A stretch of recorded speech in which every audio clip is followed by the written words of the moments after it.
Mahkamah Konstitusi memutuskan memenuhi permohonan penghapusan ambang batas atau presidensial threshold 20% Capres-Cawapres. Putusan MK ini membuka peluang setiap partai politik mengusung calon presiden dan wakil presiden dalam Pilpres mendatang.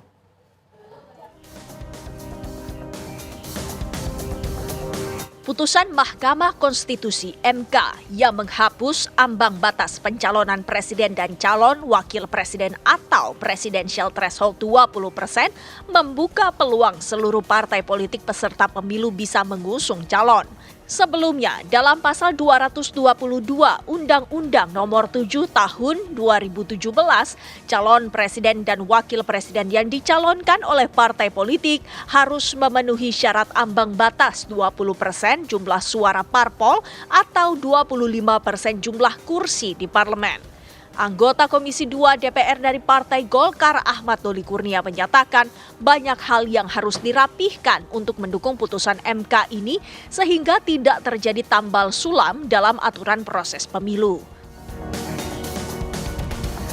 Banyak hal lagi yang harus kita rapihkan ya untuk memberikan dukungan terhadap putusan Mahkamah Konstitusi ini supaya memang putusan ini betul-betul bisa dilaksanakan secara baik ya.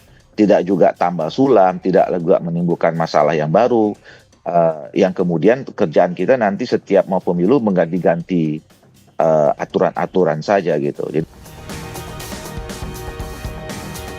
Sebelumnya, Mahkamah Konstitusi dalam putusannya menyatakan pasal 222 Undang-Undang Nomor 7 Tahun 2017 tersebut bertentangan dengan Undang-Undang Dasar 45.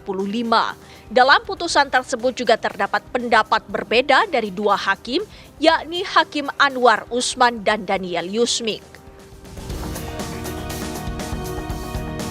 Tentang Pemilihan Umum Lembaran Negara Republik Indonesia tahun 2017 nomor 182, tambahan Lembaran Negara Republik Indonesia nomor 6109, bertentangan dengan Undang-Undang Dasar Negara Republik Indonesia tahun 1945 dan tidak mempunyai kekuatan hukum mengikat.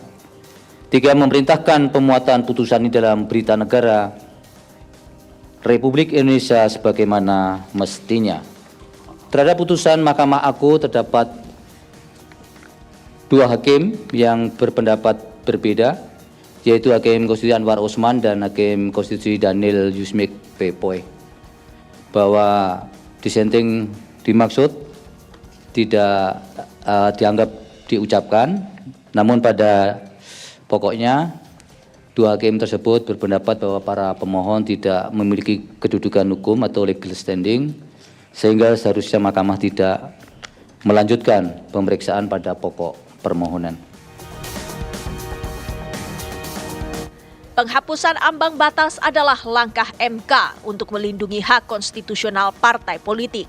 Meski begitu, MK juga mewanti-wanti potensi membengkaknya pasangan calon presiden serta partai politik yang akan menimbulkan kekhawatiran pada efisiensi dan stabilitas sistem pemilu. Tim TV One mengabarkan. Pemirsa, putusan MK yang menghapus ketentuan presidensial threshold atau ambang batas pencalonan presiden berawal dari permohonan gugatan yang diajukan oleh 4 mahasiswa UIN Sunan Kalijaga, Yogyakarta. Keempat mahasiswa Fakultas Syariah dan Hukum UIN Sunan Kalijaga, Yogyakarta tersebut yaitu Enika Maya Oktavia, Rizky Maulana Syafi'i, Faisal Nasirul Haq, dan Salis Koirul Fatna. Keempat mahasiswa mengajukan permohonan uji materi pasal 222 Undang-Undang Pemilu Nomor 7 Tahun 2017 tentang petitum agar pasal tersebut bertentangan dengan Undang-Undang Dasar 1945 karena melanggar batasan open legal policy dalam hal moralitas, rasionalitas, dan ketidakadilan yang intoleran. Mereka mengaku gugatan tersebut tidak memiliki motif politik namun datang karena merasa aturan yang ada selama ini perlu dikritisi. Keempat mahasiswa ini dikenal aktif dan berprestasi dan tergabung dalam komunitas pemerhati konstitusi. Yang awalnya di putusan 90 merupakan fenomena hukum konstitusi yang sangat progresif wajib karena ini merupakan kemenangan. Siapa yang membuat keempat mahasiswa tersebut kemudian mengajukan judicial review pasal yang mengatur ambang batas capres-cawapres? Langsung saja kita tanyakan kepada Yudika Maya, salah satu mahasiswa yang mengajukannya. Yudika, mungkin pertama kali yang ingin kita tanyakan adalah apa alasan dari Yudika dan juga teman-teman ini mengajukan judicial review terkait dengan presidential threshold ini? Baik, terima kasih. Bismillahirrahmanirrahim. Untuk alasan yang pertama adalah sebagaimana yang kami sampaikan dalam redaksi kami bahwa kami merupakan mahasiswa hukum dari Fakultas Syariah dan Hukum Sunan Kalijaga Yogyakarta yang kemudian tergabung dalam komunitas pemerhati konstitusi, di mana dalam komunitas pemerhati konstitusi ini fokus pada kajian-kajian ketatanegaraan. Dan kemudian komunitas pemerhati konstitusi atau kami singkat dengan KPK ini merupakan komunitas yang kerap kali berkecimpung dalam debat, yang dalam mosi-mosi perdebatan ini kerap kali muncul yang kita sebut dengan presidential threshold harus dihapuskan dan lain-lain. Jadi kami memiliki banyak kajian terhadap presidential threshold.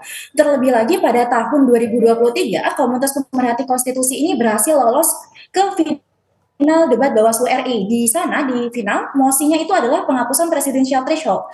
Setelah mosi itu kami perdebatkan, kemudian muncul putusan 90, di mana putusan 90 ini kan dia menggeser nih paradigma dari yang tadinya undang-undang pemilu ini hanya bisa digugat oleh orang-orang yang dipilih, in kasu ini adalah partai politik, itu kemudian bisa digugat oleh para pemilih. Nah, di situ kemudian kami mencoba mengambil momentum, yakni dengan mendrafting permohonan dari banyak kajian-kajian tadinya kami miliki pada, kalau saya tidak silap ingatan ya, itu di sekitar akhir bulan Januari sampai pertengahan Februari atau di awal semester 6 perkuliahan kami mendrafting permohonan tersebut lalu kami kirim ke Mahkamah Konstitusi pada akhir bulan Februari. Jika dipertanyakan kenapa harus setelah Pilpres, kenapa tidak sebelum Pilpres? Kami merasa bahwa jika kita ajukan sebelum Pilpres dengan waktu yang sangat sempit, maka tekanan-tekanan politik itu pasti akan mempengaruhi Mahkamah Konstitusi. Kami berharap bahwa putusan ini akan